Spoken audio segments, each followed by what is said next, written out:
Compartilhou, Christian? Chegou, perfeito. Chegou? Então, bom dia a todos. Como o Christian colocou, a sua breve apresentação para nós comemorarmos aí a Semana da Fisioterapia Vestibular, o Dia da Fisioterapia que é hoje, mas também falar sobre equilíbrio corporal e marcha. Acho que esse é o nosso foco. E aí não é só a mente as pessoas que atendem às disfunções vestibulares, mas aqueles que atendem idoso provavelmente passarão por precisarão dessas avaliações. Então, falar um pouquinho sobre a avaliação do equilíbrio corporal e do andar nas disfunções vestibulares que eu realizo aqui no consultório.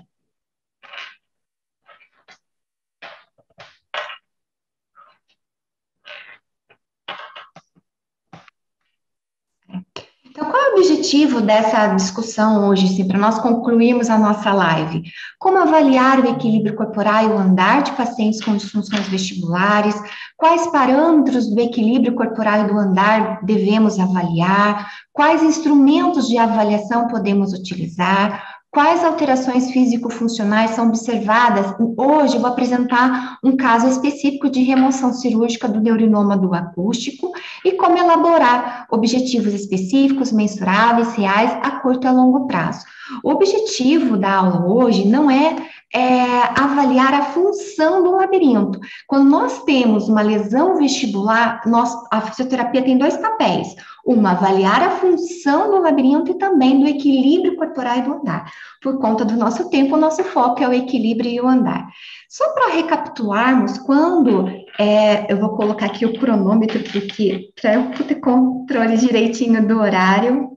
Aham. Christian, você vai me avisando também, tá Eu vou te bom? avisando, mas tranquila, Flávia. Quando nós estamos caminhando na Avenida Paulista, com várias pessoas andando, bicicleta, carrinho, para mantermos o nosso equilíbrio corporal, além da questão de força muscular, tônus muscular, nós precisamos de várias entradas, né, vias sensoriais importantes, como o visual, o vestibular, o somatosensorial, que são as informações exteroceptivas e proprioceptivas, e essas informações elas vão subir para regiões corticais e elas são importantes para a representação interna do nosso corpo. E com isso, nós termos estratégias adequadas para andar neste ambiente sem desequilibrar, sem tropeçar, sem bater em outras pessoas. As estratégias sensório-motoras utilizadas para executar o controle postural, o equilíbrio corporal, devem se adaptar às demandas da tarefa e do ambiente. E essa frase, ela nos traz algo muito importante para a avaliação. A avaliação do equilíbrio, ela deve incluir tarefas e mudanças ambientais para que nós possamos observar o equilíbrio e a marcha do paciente.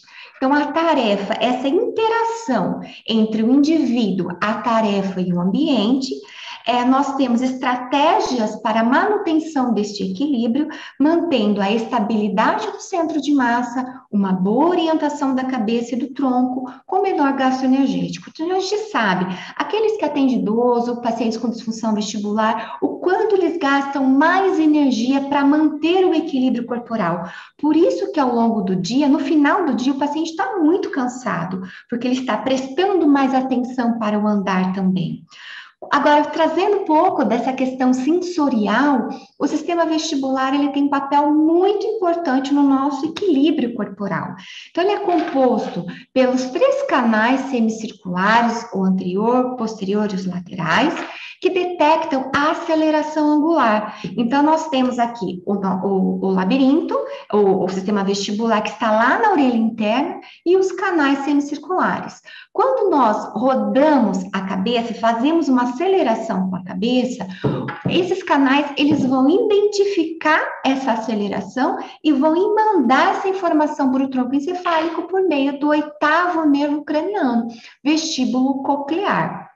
E o que é importante? Desta informação que chega no tronco encefálico, nós temos uma resposta muito importante para que nós possamos andar numa avenida com muitos estímulos visuais, que é o reflexo vestibulo-ocular. Então, quando eu giro a minha cabeça para a direita e meu foco está à frente, nós temos uma correção dos olhos. Então, eu giro a cabeça para o lado direito e os meus olhos vão para o lado esquerdo, mantendo a estabilidade do olhar. Além disso, nós temos duas estruturas muito importantes, que é o trículo e o sáculo, que são os órgãos otolíticos, que detectam a aceleração linear. Então, sabe quando nós estamos caminhando, alguém esbarra, a gente tem essa aceleração, tanto na horizontal quanto na vertical. Os órgãos otolíticos têm essa função de captar essa informação e também mandar para o tronco encefálico. E aí, ao invés de ter controle dos olhos, tem um papel muito importante no controle da postura, do equilíbrio corporal. Eu gosto bastante desse fluxograma porque ele resume um pouco a função do sistema vestibular, que muitas vezes na graduação há uma deficiência de aprofundar os estudos sobre a função, anatomia, a fisioterapia vestibular na graduação. Então, eu gosto bastante para a gente poder refletir essa figura. Então, aqui nós temos o sistema vestibular, ele vai mandar informação para os núcleos vestibulares no tronco encefálico por meio do oitavo nervo craniano.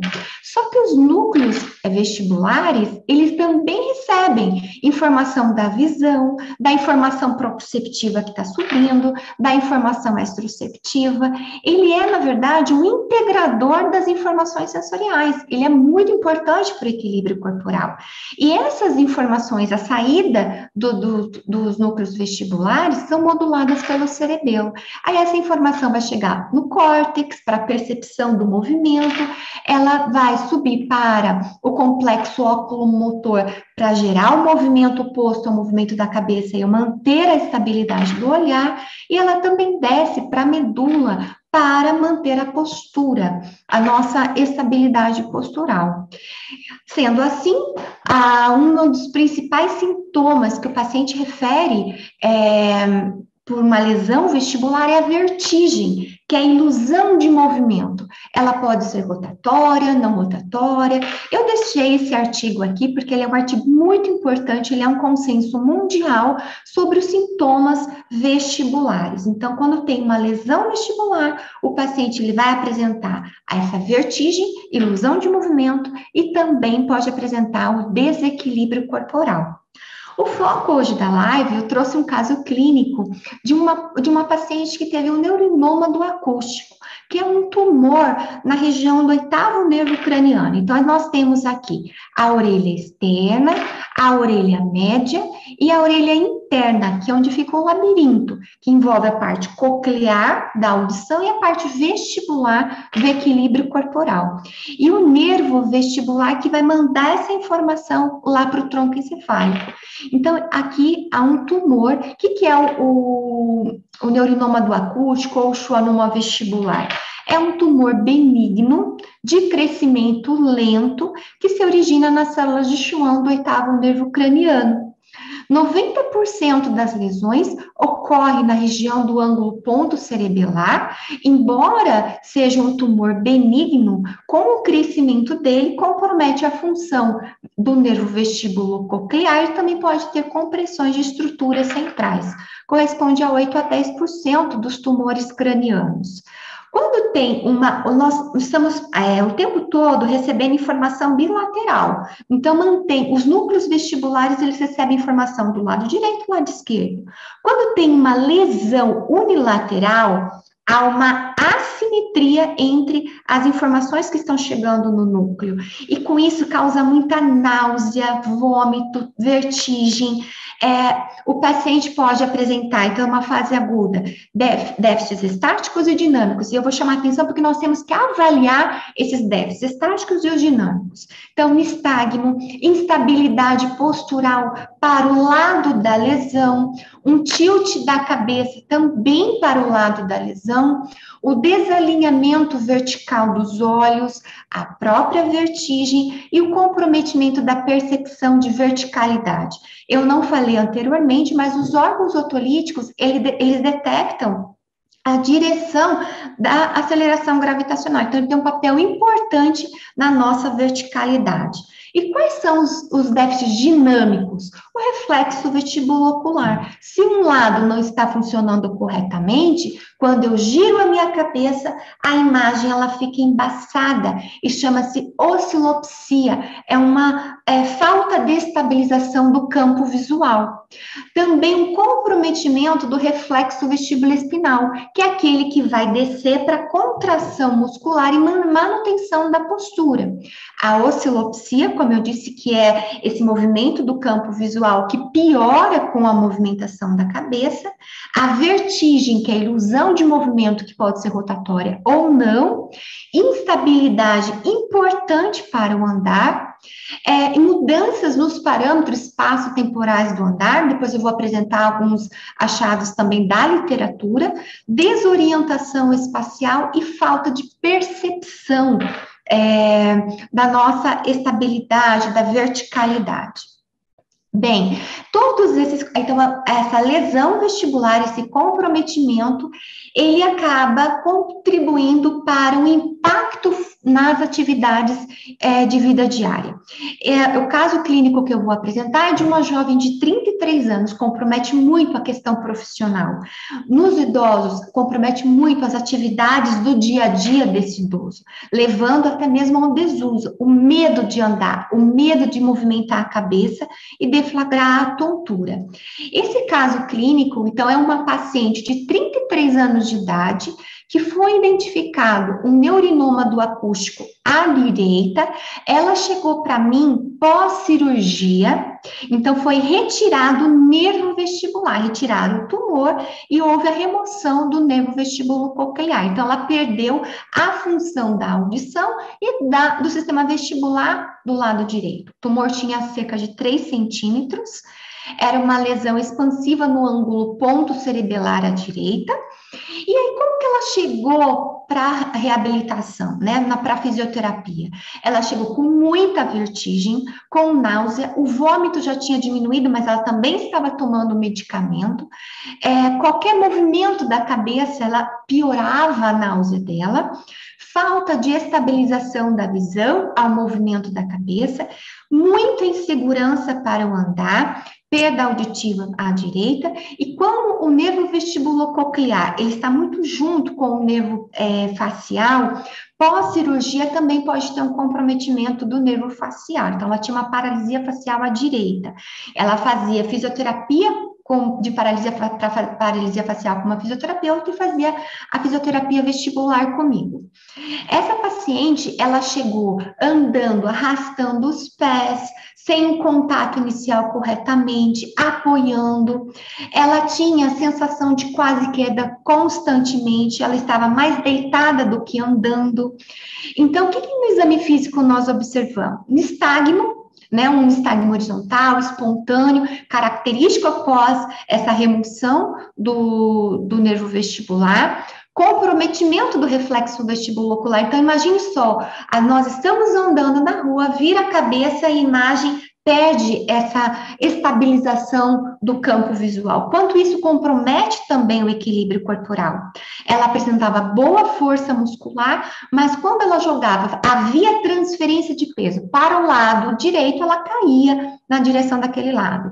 Apresentava um tilt da cabeça por falta dessa orientação da verticalidade, instabilidade postural importante à direita, instabilidade postural para deambular, movimentar a cabeça, estava arrastando os pés, como eu falei anteriormente, muito medo de cair e episódio de quase quedas. Então, se nós pensarmos uma paciente de 33 anos que está trabalhando, que tem uma vida ativa, nós temos que ter uma boa avaliação, um bom programa terapêutico para que ela volte logo às atividades dela. Eu gosto bastante desse artigo porque ele propõe instrumentos para avaliarmos tanto a estrutura e função, de acordo com a classificação internacional de funcionalidade, a atividade e a participação. Hoje, na aula, eu vou dar a ênfase na questão da atividade, na avaliação do equilíbrio em diferentes tarefas e do andar em diferentes tarefas também. Bom, tem vários testes descritos na literatura, testes clínicos. Hoje eu utilizo o teste que é o BEST teste, que é um teste internacional da parte do equilíbrio corporal, e também nós temos a sua forma reduzida, o mini-BEST. No consultório tenho utilizado o BEST teste e para pesquisa o mini-BEST, que tem no BEST teste 27 tarefas para analisar o equilíbrio e a marcha, e no mini-BEST 14 tarefas. Bom, eu vou destacar algumas tarefas que estavam alteradas nessa paciente. Então, aqui nós avaliamos as estratégias sensoriais com os olhos abertos sobre superfície firme e avaliamos a oscilação, a capacidade dela manter essa postura com os olhos abertos, com os olhos fechados, sobre superfície firme, sobre superfície instável. Só recapitulando o objetivo desse teste. Quando eu estou sobre superfície firme, nessa primeira condição, nós temos entradas da informação visual, somatosensorial e vestibular para manutenção do equilíbrio corporal. Depois eu coloco essa paciente numa condição sem a aferência visual. Ela precisa do somatosensorial e do vestibular.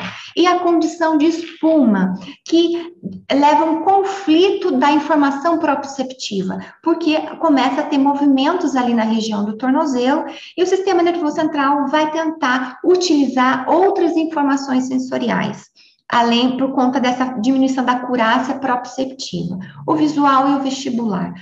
Quando fecha os olhos, o vestibular. Isso pensando nas questões sensoriais.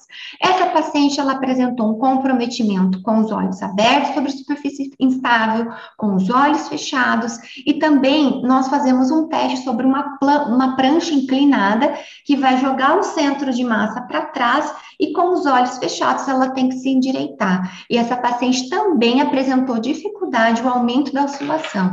Nessas três condições aqui, ela precisou do meu apoio para manter a postura. Apoio unipodal, muita dificuldade, principalmente do lado da lesão, no lado direito. Outro ponto importante para avaliarmos, essas tarefas são do BEST teste, são as estratégias reativas. Então, aqui nós avaliamos a manutenção da postura e nessas tarefas, nós avaliamos as estratégias compensatórias. Nós fazemos uma perturbação do corpo e eu preciso ter estratégia anterior, lateral e posterior. Essa paciente não tinha uma boa estratégia lateral. Então, quando eu empurrava, gerava uma perturbação lateral, ela caía para o lado da lesão. Então, são pontos importantes que eu já tenho que pensar no processo de reabilitação. Quando nós pensamos no equilíbrio dinâmico, eu gosto também do DGI, que é o Dynamic Index, que tem algumas tarefas no próprio BEST teste, que é a avaliação do andar em diferentes contextos. Então, marcha em superfície plana, depois marcha com mudança de velocidade, marchas com movimentação da cabeça. Isso é muito importante, porque se o paciente não tem estabilidade do campo visual, ele vai desequilibrar, vai apresentar instabilidade nessa condição. Também com movimentação da cabeça na vertical. O giro sobre o próprio eixo, um outro ponto que gerou instabilidade nessa paciente. A antecipação para preparar, para passar por cima de um obstáculo, ficar com apoio temporário, com apoio unipodal, também prejuízo nessa paciente. E dificuldade para subir e descer escada sem o apoio no corrimão. No DGI, ela teve uma pontuação menor que 18 pontos. O DGI, nós temos literaturas que nos mostram score para avaliar maior risco de cair. No BEST teste, no mini BEST, ainda nós não temos. Então, eu utilizo o DGI para avaliar o risco de queda. E aqui nós observamos uma pontuação menor de 18 pontos, ou seja, essa paciente tem maior risco de quedas e nós temos que tomar cuidado com isso, atuar já na própria avaliação em estratégias preventivas. Eu gosto muito também dessa frase para refletirmos, porque pacientes com disfunção vestibular apresentam movimentos rígidos ou robotizados e pode usar excesso de fixação quando anda. Por isso que nós temos que colocar tarefas com os olhos fechados e com movimentação de cabeça para também avaliar essa questão da estabilidade.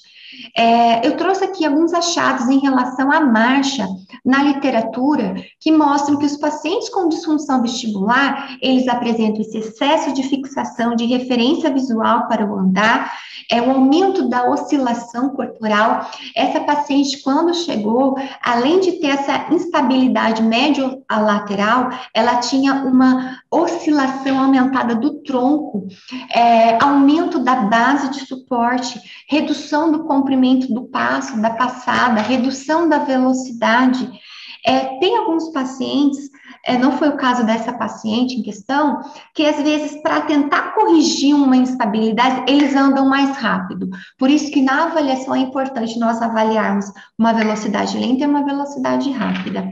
Ele tem um aumento da variabilidade da aceleração anteroposterior, que eu vou mostrar para vocês na avaliação por meio do sensor inercial, prejuízo na inicialização do andar, na resposta à carga, flutuação da velocidade lateral, redução da força de propulsão. Então, tem vários trabalhos na literatura que já mostram esse comprometimento da marcha nos pacientes com disfunção vestibular. Então, nós temos que avaliar na nossa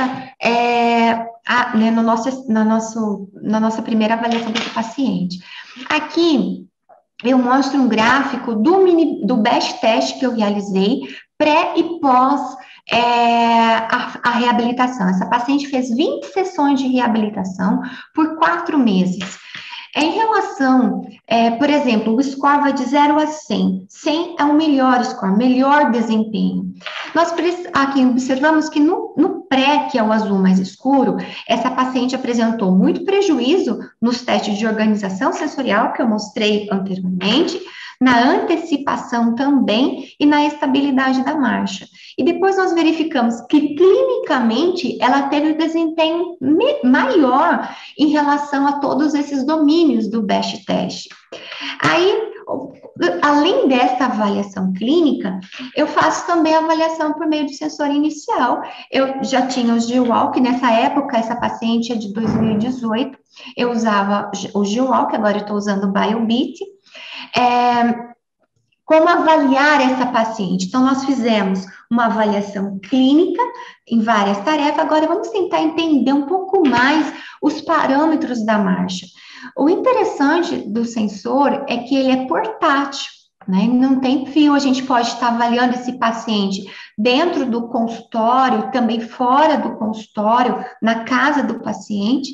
Nós pedimos para o paciente andar no corredor, nesse corredor tem mais de 10 metros, mas eles pedem acima de 7 metros, e avaliar. As fotos e esse vídeo é da fisioterapeuta Denise, não é da paciente, ela é uma também professora e trabalha na área de fisioterapia vestibular. E aí, nós vamos olhar agora para os parâmetros do andar. Então, aqui nós temos a fase, né, o ciclo da marcha, nós temos a fase de balanço e a fase de apoio.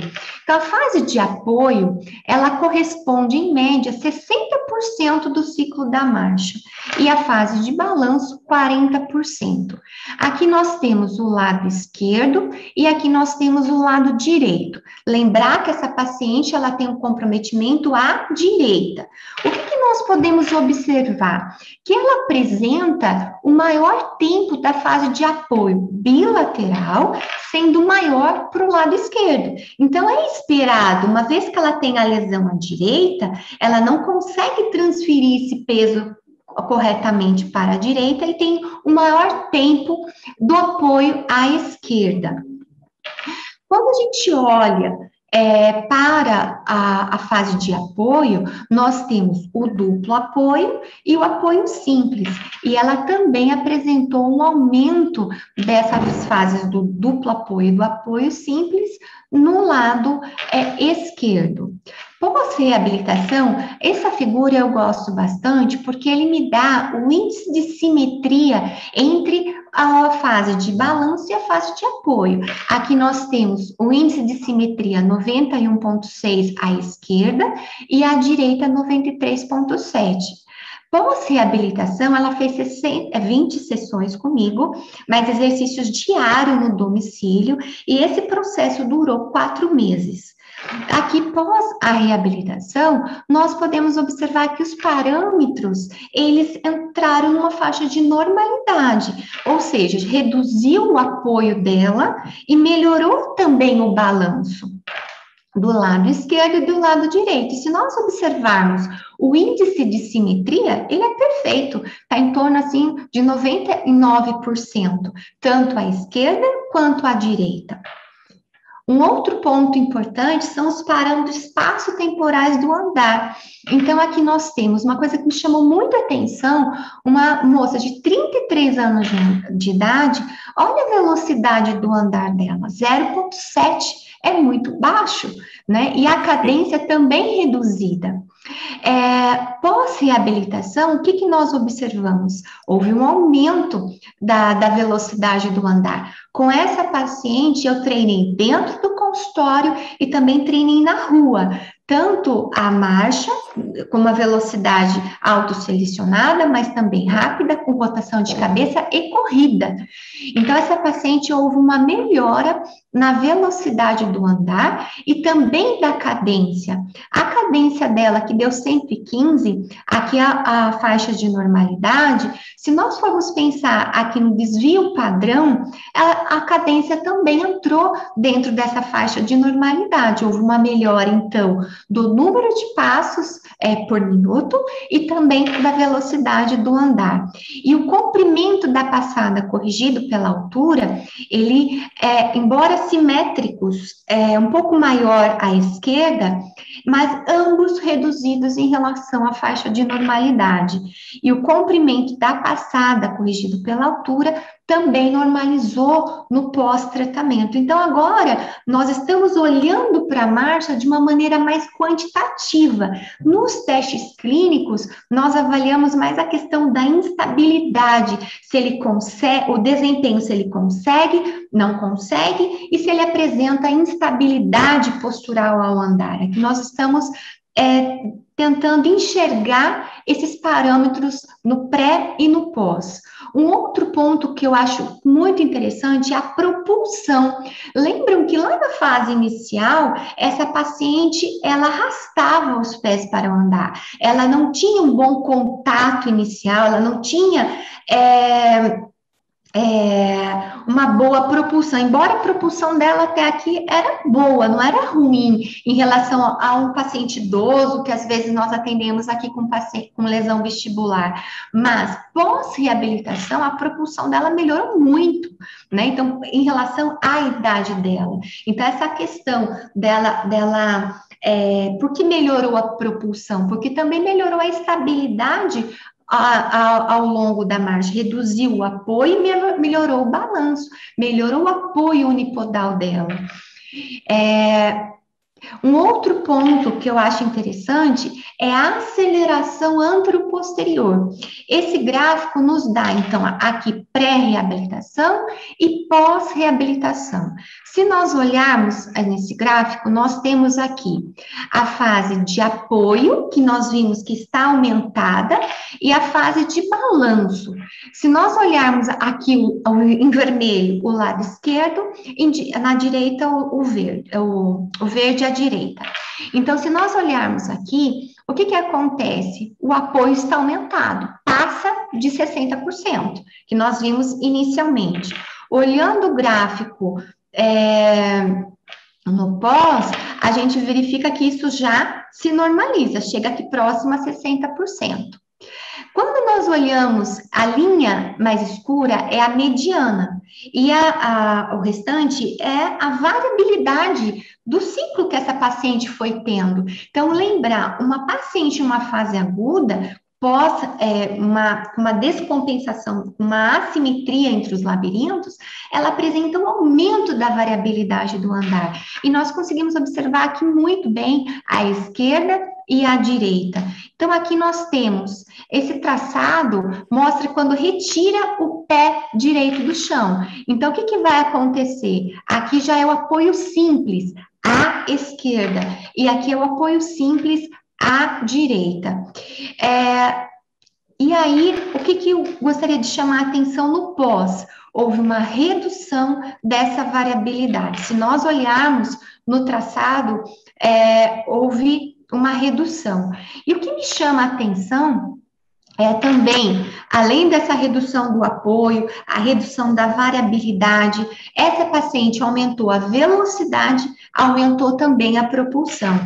E observe-se aqui que toda vez, aqui é o contato inicial, aí vai para a resposta à carga e aqui tem o to-off à direita. O que, que acontece? Teve um aumento dessa variabilidade aqui. Então, tanto quando o pé direito sai, e quando o pé esquerdo também é retirado, tem esse aumento. Então, provavelmente, houve uma estratégia aí que ela teve uma aceleração posterior para manter a estabilidade dela. Mas, olhando de uma maneira geral, o que, que nós conseguimos observar? Que houve uma melhora dos parâmetros espaços temporais da marcha e também a redução da variabilidade do andar dessa paciente. Aqui só comparando, que o software também permite uma comparação do pré e do pós, então houve uma melhora da cadência. Lembrar que aquela média da cadência da paciente, considerando a faixa de normalidade, o desvio padrão, ela já está quase aqui dentro da faixa de normalidade, a velocidade entrou dentro da faixa de normalidade, a fase de apoio, ela reduziu bilateral, entrando na faixa de normalidade, a fase de balanço também melhorou, direito e esquerdo, a fase de duplo apoio diminuiu, né? Com isso, melhorando também essa questão do balanço e da propulsão, do apoio simples também houve, aí dentro, voltou dentro da faixa, entrou na faixa de normalidade, o comprimento da passada corrigido pela altura também e a propulsão também. Então, a gente começa a entender um pouco esses parâmetros no pré e no pós. E a simetria geral da marcha também melhorou, chegando aqui em torno de 98%.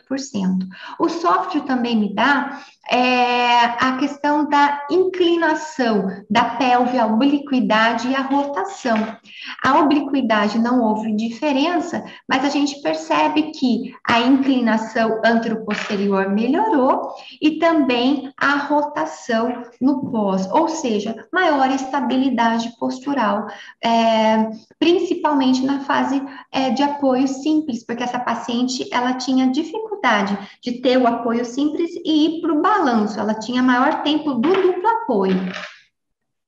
Bom, além dessa avaliação clínica, né, voltada para a atividade, avaliação da marcha, é importante, de acordo com a classificação internacional de funcionalidade, avaliarmos a participação. A gente aplica um questionário de que avalia a desvantagem da vertigem nas atividades, no aspecto físico, funcional e emocional. Essa paciente, ela tinha 80 pontos e reduziu para 0. Ela não tinha mais vertigem no pós-tratamento. E aqui no DH a gente vê o comprometimento na leitura, mudanças de posição, nas tarefas domésticas, no andar, no transporte público, nas atividades sociais, familiares, no próprio trabalho e na recreação. E isso reduziu o pós-tratamento. Agora vamos pensar nos objetivos, com tudo que nós observamos de alteração dessa paciente. Nós temos que traçar objetivos específicos. Os objetivos, eles devem ser mensuráveis, eles devem ser reais, relevantes para o paciente, e nós temos que traçar objetivos a curto e a longo prazo. Considerando as alterações observadas nessa paciente, nós podemos traçar aí como objetivo para esse processo de reabilitação, promover a estabilidade visual durante os movimentos cefálicos.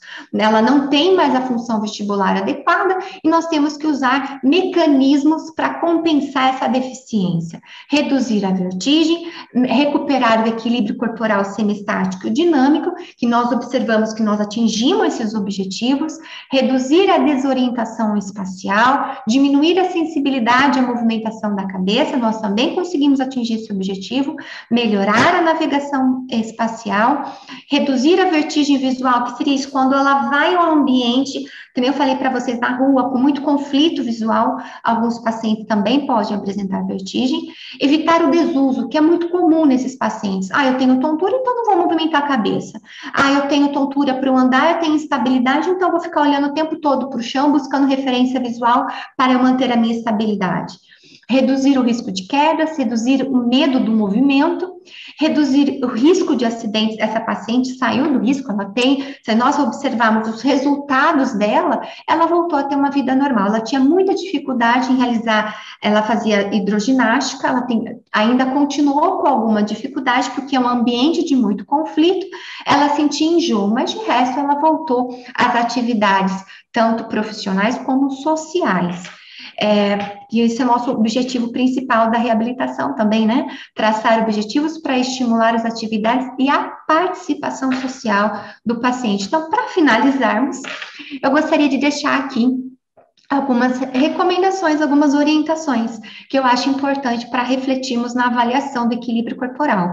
Então, o importante, a avaliação do equilíbrio corporal e do andar deve simular tarefas e atividades do dia a dia que causam vertigem, tontura e desequilíbrio corporal. É importante analisar o limite de estabilidade, os ajustes posturais antecipatórios, compensatórios, a postura, estratégias sensoriais, força muscular, equilíbrio corporal em diferentes contextos sensoriais e os parâmetros biomecânicos do andar.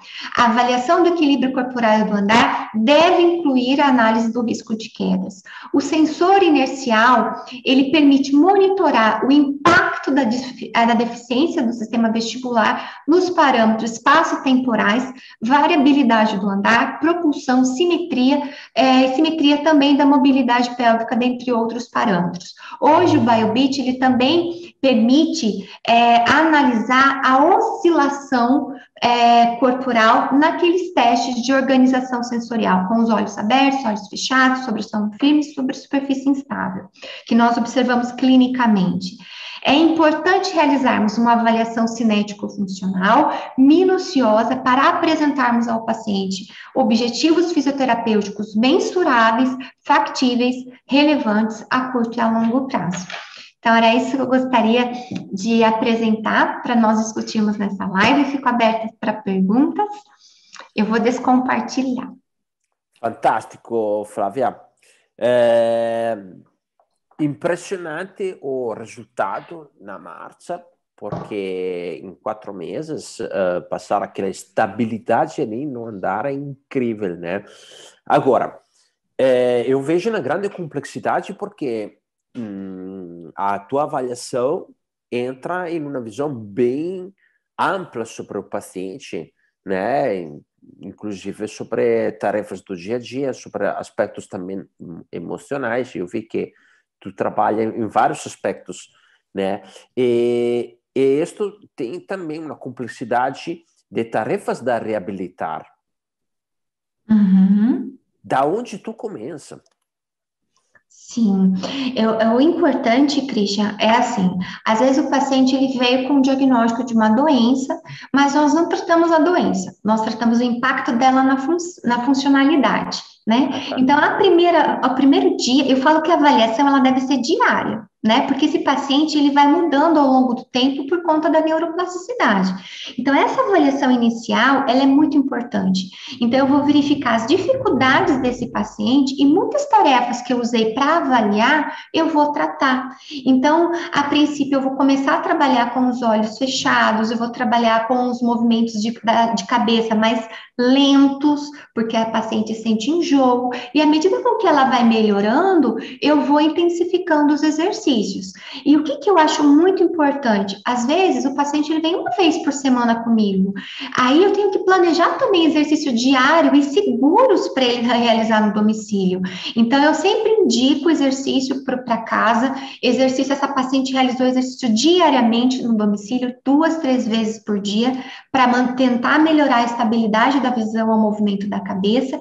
E à medida com que ela foi melhorando o equilíbrio dinâmico dela, eu também comecei a pedir para caminhar no parque, junto com o esposo, com algum familiar, para poder também contribuir. Então, o tempo todo, a reabilitação, ela acaba sendo diária para esse paciente. E aqui no consultório eu tento trazer as tarefas mais difíceis, que ele vai ter maior instabilidade, que é perigoso ele cair, então precisa do apoio. Então, eu vou de acordo com as necessidades e as dificuldades do paciente e progredindo de acordo com a melhora dele. Porque são muitas condições ali que tu tem que trabalhar, né? Não é... ou seja, uma paciente assim estava prejudicada praticamente em todos os aspectos, e aí ter uma melhora assim em 4 meses, bem incrível.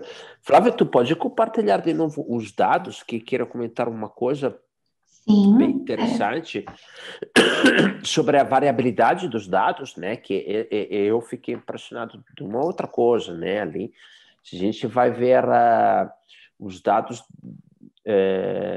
de apoio e balanço e depois os outros, sim, aqui, exatamente. Consegue botar um pouco maior, Flávia, que está pequenino agora. Opa, peraí. Aham. Isso, aqui, né? Então, por exemplo, né?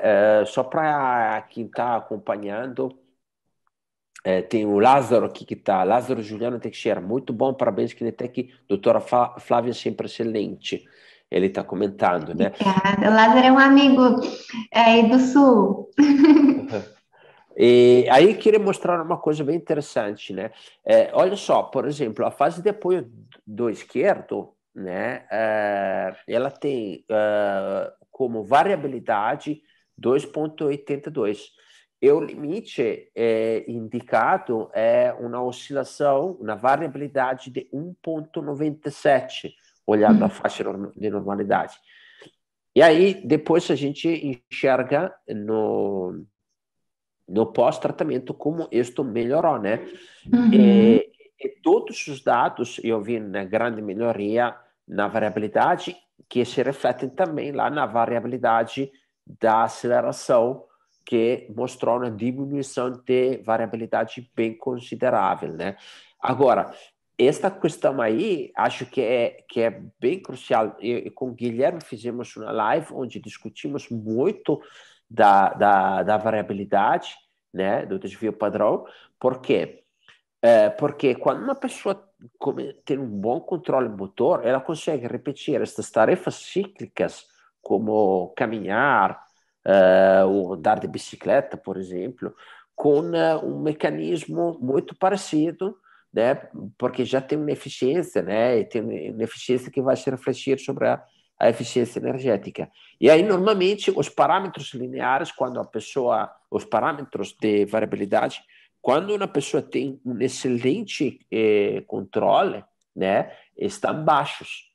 Então, a gente acaba de ver uma pessoa que caminhou 30 metros com uma velocidade com uma variação de 0,01, né? Então, ela andou praticamente idêntico 30 metros com a mesma velocidade, né?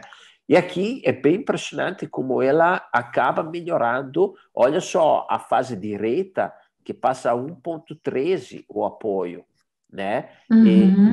E também nas fases de apoio duplo, como chega a ter um controle bem considerável, né?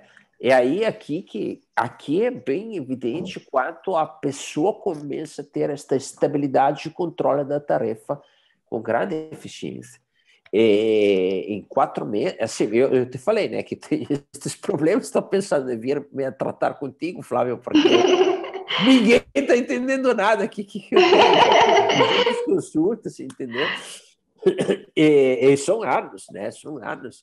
Então, é incrível ver como tu melhorou aqui a paciente, né? Então, o acompanhamento dentro dos 4 meses teve sempre o mesmo espaçamento ou era mais intenso no começo, depois tu espaçou mais? Como era? Não, ela veio, Cristian, uma vez por semana. No começo ela estava vindo até 2 vezes, depois ela começou uma vez por semana. À medida com que ela foi tendo melhor estabilidade em pé para poder andar, eu comecei a dar alguns exercícios dinâmicos para ela em casa também. E ela realizava diariamente, porque isso é muito importante. Porque, nesse caso, o que que acontece? Essa paciente deixou de ter o nervo vestibular à direita. Né? É, Então, ela precisa ter estratégias compensatórias para melhorar a estabilidade da visão e a estabilidade postural. Então, eu preciso também treinar o sistema somatosensorial dessa paciente. Então, é importante diariamente para ativar esse mecanismo de neuroplasticidade. Ela realizava 3 vezes por dia o exercício de interação visovestibular para melhorar a estabilidade visual ao movimento da cabeça, e à medida com que melhorou o equilíbrio dela, ela começou a andar melhor, ela começou também a realizar várias tarefas da marcha em casa e depois no parque. sim. Mostra de novo a velocidade, porque ali é outra coisa, né? Sim. A velocidade que ela tinha no começo era 0,72, o limite é 0,95. Abaixo de 0,95 é risco de queda. Então, ela estava aqui com um risco de queda já bem marcante, né? 0,72. Sim. E aí, depois, ela passou a 1,32. Ela dobrou a velocidade dela, E o né? interessante, Cris, é que com ela, depois chegou um momento eu saio do consultório porque ela é jovem, ela corre, ela anda de bicicleta. Então a gente fez várias tarefas na rua, corrida, anda com um pé um na frente do outro, com movimentação da cabeça, e ela fez muito bem. Então essa velocidade do andar dela eu gostei bastante, e com um bom controle motor, né? Que diminuiu essa questão da Sim. variabilidade. Fantástico. Não, parabéns, parabéns, Flávia. Resultado, assim, né? É a diferença. O que muda na conversa com o paciente quando tu entrega dados assim? Olha, ela era uma paciente jovem, ela queria voltar logo trabalhar, então, para ela queria entender todo o processo dela. Então, o que que eu faço? Eu termino a avaliação, eu já saio um gráfico daquela avaliação clínica, sabe? Que eu mostrei para vocês em porcentagem em relação ao desempenho. Aí eu também imprimo a avaliação da marcha. E mostro, olha, nós iremos trabalhar aqui, nós temos que melhorar isso, nós temos que melhorar. Eu coloco os pontos que ela tem que melhorar. E eu acho que isso incentiva, porque o mérito não é só meu, é o fato dela ter participado desse processo de reabilitação, né? Porque tem pacientes que a gente fala, vamos fazer 3 vezes por dia exercício, ele não faz, ou faz um. Ela não, ela faz tudo direitinho. Então, é aquela paciente que se envolveu nesse processo todo. E eu acho que nós, como fisioterapeutas, a gente tem um papel muito importante em trazer e mostrar a importância para o paciente. Olha, vamos melhorar isso, vamos trabalhar isso, para que ele entenda e traga a responsabilidade para ele também, porque se ela tivesse feito uma vez por semana só, não ter feito exercício em casa, ela ia demorar para voltar às atividades dela, né? Então, eu acho que isso você consegue envolver mais o paciente, ter a participação mesmo ativa do paciente no processo de reabilitação. Agora, com o BioBit, tu tem as ferramentas a mais, porque tu tem a parte de equilíbrio, que inclusive tu pode treinar aquelas compensações dinâmicas que acredito sejam extremamente relevantes num caso como este, né? E tu tem a parte de poder entregar exercícios dela a realizar em casa, né? Então, Sim. são ferramentas que acredito possam agregar mais facilidade ao trabalho que tu está realizando ali, que dá resultados assim incríveis, né? E o interessante, Christian, por exemplo, nos testes que a gente faz de organização sensorial, que pés fechado, base fechada, olhos abertos, o que que o paciente vê? Ele percebe a oscilação do corpo. Na avaliação, no BioBeat, a gente quantifica, né? Eu usava isso com plataforma de força. Agora, com sensor, eu estou muito feliz, porque ele é portátil e me dá a informação que eu quero, né? Então, você mostrar também o gráfico da oscilação pré e ao longo do tratamento, não precisa ser só no final, mas no meio do tratamento, para o paciente perceber também essa melhora dele. Eu retomei o projeto na Unifesp com os pacientes com lesão unilateral, e lá nós faremos o BioBeat, a avaliação também do equilíbrio. Então, tudo que eu fiz aqui clinicamente nos testes de organização sensorial, vou usar também o sensor. Então, eu acho interessante porque ele me dá isso em gráfico, em números, né? E eu acho que isso é muito interessante para o paciente. Sim, sem dúvida. Eu gostaria, eu como paciente gostaria de ver, sem dúvida. Sim. Aham. Porque as avaliações que eu tive, muito empírica. Ah, tu tá bem. Né? Como tô bem? Não tô bem. Tô com a cabeça assim, não tô bem, não tô bem. Não, mas tu responde bem. Tá, tudo bem. Não sei, para mim não tô bem. Eu não me sinto bem. Então, não é que eu quero me sentir mal, eu quero me sentir bem. Então, se tu não está encontrando o que eu tenho, é que tu não está fazendo a avaliação que é necessária, na minha opinião, né?